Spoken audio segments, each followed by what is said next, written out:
Baik, di sini merupakan sejarah lahirnya Rasulullah. Ada yang tahu Rasulullah lahir kapan? Sudah belajar belum? Ada deh. 12 tahun itu awal. Yang mana pada saat itu kalau mengajar nih, biar yang belakangnya saya. Yang mana pada saat itu dikenal dengan tahunnya tahun apa? Tahun Hijriah. Karena pada saat itu ada penyerangan Ka'bah, yaitu dari kota Sanaa, asalnya dari Yaman, yang dipimpin oleh Raja siapa? Di sini ada tayangannya, yang ilustrasinya. Di belakang ada juga ada lukisannya. Ini dilukis oleh seniman Jawa Barat. Dan juga peristiwa tersebut diabadikan di surat apa? Al-Fil. Di samping sini ada kaligrafinya. Baik, selanjutnya kita lanjut sebelah sini. Kita memasuki proses pertama, itu adalah proses peranabian. Nah, kelahiran Rasulullah itu adalah merupakan kelahiran yang sangat ditunggu-tunggu, yang mana dijelaskan juga di surat Al-Anbiya 107. Kami tidak mengutus engkau Nabi Muhammad kecuali sebagai rahmat bagi seluruh alam. Jadi kelahiran Nabi itu adalah merupakan rahmat bagi seluruh alam. Oke, selanjutnya sebelah sini. Sebelum Al-Quran pun Rasulullah sudah sering disebut-sebut di kitab-kitab terdahulu, yaitu di kitab Taurat dan Injil ya. Sebelah sini ada juga silsilah Nabi Muhammad SAW yang mungkin adik-adik sempat belajar juga ya dari asing, yaitu dari Kusai ya, hingga cucunya itu Al-Hasan dan Al-Husain. Dan juga boleh sebelah sini bicara ya. Nah, dan juga ternyata Siti Khadijah dan juga Nabi Muhammad itu satu keturunan dari Kusai. Ya, ada yang hafal nggak dari? Ibu-ibu mungkin. Biasanya orang Sunda itu ada nadoman, Wajib belajar. Siapa apalnya? Oke, selanjutnya di sebelah sini ada soal replika. Di sini daun-daun yang berwarna ada nama-nama Nabi dan Rasul yang warna-warnanya. Dan juga dahan-dahan dan rantingnya ini merupakan alat kesinambungan ya, kesinambungan dari sananya. Nasab keturunan. Oke, selanjutnya di sebelah sini. Di sini ada ilustrasi ibu. Pada saat ada yang tahu Rasulullah itu tidak disusui oleh ibunya, disusui oleh siapa? Halimatus Sa'diyah. Karena kenapa? Karena pada saat itu di Jazirah Arab ada wabah yang banyak bayi-bayi yang meninggal. Maka dari itu Rasulullah itu tidak disusui oleh ibunya, tapi disusui oleh Halimatus Sa'diyah. Dan pada tahun keempat Nabi umur Nabi itu ada peristiwa apa? Ada yang tahu? Dada Nabi itu dibelah oleh malaikat Jibril. Untuk apa? Artinya dibersihkan, disucikan ya, itu oleh air Zam-Zam, dibersihkan dari sifat-sifat jelek. Nah, dengan peristiwa tersebut Halimatus Sa'diyah itu merasa khawatir, maka dikembalikan lagi lah ke ibunya, yaitu Siti Aminah. Selang 2 tahun setelah dikembalikan, Rasulullah itu ibunya meninggal, maka diasuh oleh kakeknya itu yang bernama Abdul Muthalib. Betul sekali. Tidak lama juga ditinggalkan oleh kakeknya, diasuh oleh pamannya. Ada yang tahu pamannya siapa? Abu Talib. Dan dengan pamannya itu banyak belajar. Salah satunya ada juga proses menggembala dan juga proses berdagang. Pengembala itu dari tahun 8 hingga 12 tahun. Rasulullah itu belajar menjadi seorang pengembala dan juga lanjut belajar berdagang. Dan di sini Rasulullah dikatakan sudah menjelajahi 17 negara dari tahun 12 hingga 39 tahun. Itu sudah menjadi pengusaha yang sukses dan di situ menjadi cikal bakal bertemu dengan istri tercintanya siapa? Siti Khadijah. Betul sekali. Sebelah sini boleh. Oke, ini bisa ini deh. Ini Pak. Apa bikin serius ya? Sok. Masih penasaran. Bisa mau baca lebih lanjutnya, ini ada, boleh diklik. Bisa mau pakai bahasa Arab bisa. Baik. Nah, Rasulullah memberikan mahar kepada Siti Khadijah itu sebanyak 20 ekor unta dan 12,4 ons emas. Kira-kira kalau dirupiahkan berapa, Bu? Ada yang tahu nggak? Kurang lebih 2 miliar lebih. Ibu-ibu dikasih mahar sama bapaknya berapa nih? Nah, Rasulullah memberikan mahar kepada Siti Khadijah sebanyak seperti itu. Karena sudah menjadi wanita yang sukses. Nah, selanjutnya sebelah sini ada replika tempat tidur Rasulullah SAW. Mulai sebelah sini dulu deh. Meskipun Rasulullah itu sudah menjadi pengusaha yang sukses, tapi Rasulullah hidup dalam kesederhanaan. Bisa dilihat ya, replika tempat tidurnya itu hanya terbuat dari kayu biasa aja, tidak ada yang terbuat mungkin dari emas, dari logam ya. Terus juga ini ada imamahnya, pakaiannya, terus juga alas kakinya. Jadi tidak ada yang istimewa. Baik, di sebelah sini ada maket rumah Siti Khadijah. Ini rumahnya yang sengaja atasnya tidak ditutupin ya, tapi aslinya mah ada. Ini kenapa tidak ditutupin biar bisa dilihat dalamnya seperti apa. Jadi dalamnya tidak ada apa-apa. Ini maket rumah Siti Khadijah dengan Nabi Muhammad SAW. Oke, baik, sebelah sini selanjutnya ini ada perabotannya ya. Jadi meskipun tadi dikatakan menjadi pengusaha yang sukses, tapi Rasulullah dan Siti Khadijah perabotannya hanya bisa saja terbuat dari apa ini? Tanah liat ya, tanah liat dan batu. Jadi tidak ada yang terbuat dari emas, logam ataupun apapun itu. Oke, baik, selanjutnya di sini ada maket kondisi Masjidil Haram sebelum itu datang atau sebelum menjadi nabi. Di sini ada apa namanya Ka'bah dan dikelilingi oleh apa? Patung-patung berhala. Pada saat itu patung-patung berhala kurang lebih ada 300 patung dan patung itu digunakan untuk disembah ya oleh kafir. Di sini juga ada ilustrasi Ka'bahnya dari buku Bani Sudut. Ini dulu kondisinya seperti itu. Itu foto lah. Baik. Di sini selanjutnya ada proses perubahan kondisi Ka'bah. Jadi hanya tumpukan batu biasa saja. Jika melalui perubahan hingga proses masa pada hingga seperti ini sudah tidak perubahan kembali, itu tidak berubah. Cuman yang menjadi ini adalah setiap setahun sekali di tanggal 9 Zulhijjah kain kiswah ini diganti dengan yang baru. Jadi tidak terus-menerus dipakainya ini, tapi setahun sekali itu diganti setiap tanggal 9 Zulhijjah. Kayak di sini ada replika Gua Hira. Kalau yang aslinya mah kecil ya. Mungkin kalau bapak-bapak, ibu-ibu yang pernah ke sana pernah lihat, aslinya mah kecil. Ini hanya replika saja biar kita bisa masuk ke dalam. Ini mau dipoto dulu di sini mungkin, bapak-bapak, ibu-ibu, atau masuk ke dalam? Masuk. Oke, siap. Sebentar, ada dulu. Mohon maaf. Bentar ya. Oke, baik. Silakan. Nah, sebelah sini ada yang tahu sejarahnya apa di Gua Hira itu? Pertama kali surat apa? Al-Alaq. Dari ayat berapa? 1 sampai 2. Itu adalah merupakan Quran pertama turun di Gua Hira.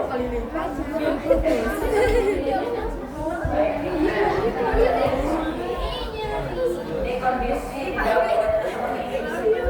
banyak kebatuan dan juga pasir-pasir. Jadi ketika Rasulullah menerima wahyu, Rasulullah sedang berbaring di atas bebatuan ini. Jadi nggak ada kasur ya di dalam guanya. Jadi di dalam guanya seperti bawah yang mau dilihat silakan. Jadi ketika mendapatkan wahyu pertama, jadi Rasulullah itu sedang berbaring di atas bebatuan ini. Jadi di atas batunya banyak pasir-pasir. Atau cicing gerah. Berpasir. Baik, kita masukin fase berapa ini? Tadi fase pertama berarti fase kedua, yaitu fase Mekah. Dari fase Mekah ini Rasulullah sudah mulai berdakwah. Dakwah yang pertama dakwah apa? Dakwah secara sembunyi-sembunyi, betul sekali. Ini juga ada pakai kondisi Mekah sebelum kenabian.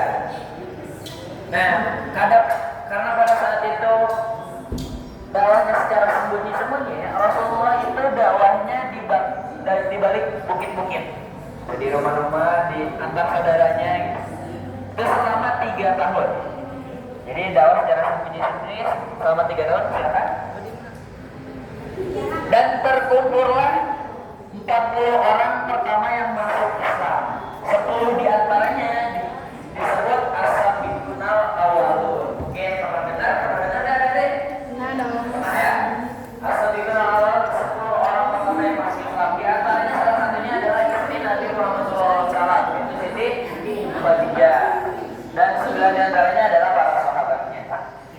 Jadi selama 3 tahun terkumpul 40 orang yang masuk Islam, 10 diantaranya adalah yang disebut dengan as-sabiqunal awwalun. Di tahun 4 kenabian Rasulullah mendapatkan wahyu untuk untuk berdakwah secara terang-terangan dari iman gitu ya, adanya Islam. Maka Rasulullah mendapatkan gangguan dan tekanan dari kaum kafir Quraisy. Maka dari itu Rasulullah dan juga para sahabat bermusyawarah untuk untuk melakukan hijrah. Itu hijrahnya mana ke Habasyah. Dan di sini kaum muslimin itu hijrahnya tidak dibarengi oleh Rasulullah untuk apa? Untuk menghindari gangguan dari kafir Quraisy.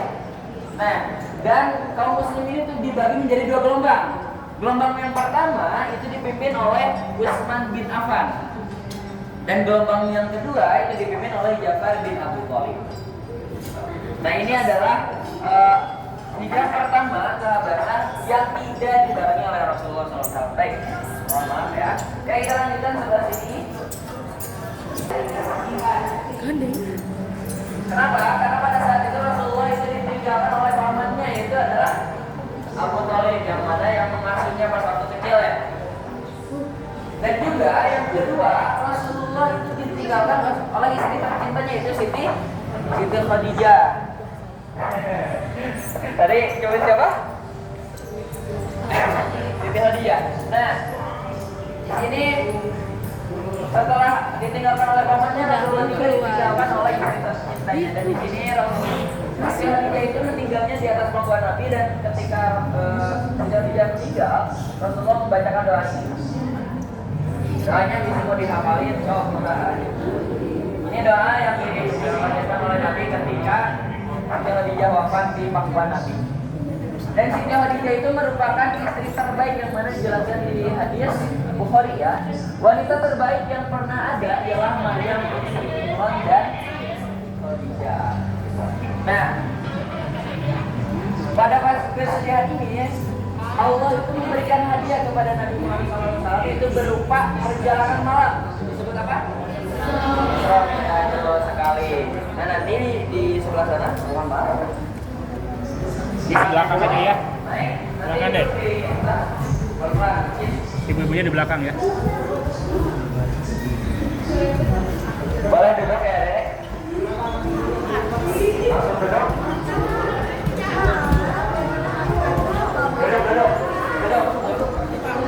Duduk di bawah. Kita nontonnya di sana. Lumayan. Sebelah sini masih kosong. Duduk. Oke, sebelah sini ada, maju lagi deh. Maju lagi. Baik, di sini kita akan menonton tayangan ilustrasi perjalanan malam itu, yaitu Isra Mi'raj.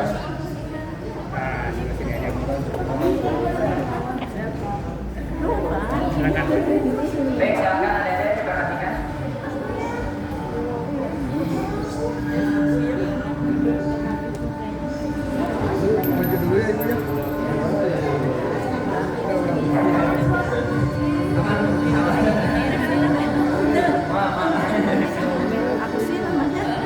Susah banget. Pertama kali ibu bisi cangkel.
Tidak hanya itu, Rasulullah juga membuat Baik, nah di fase ini, di fase ketiga ini, ibu-ibu adik-adik, bapak-bapak dibebaskan mau ngambil foto, mau bebas. Jadi nanti kita ke fase keempat kita taruh lagi di sana. Jadi di sini bebas mau foto-foto, tapi jalannya ke sana alatnya. Di sana ada peralatan-peralatan perang, di sini juga ada rodo. Nanti ibu bisa masuk sebelah sana. di balik segala Silakan ibu foto-foto ngambil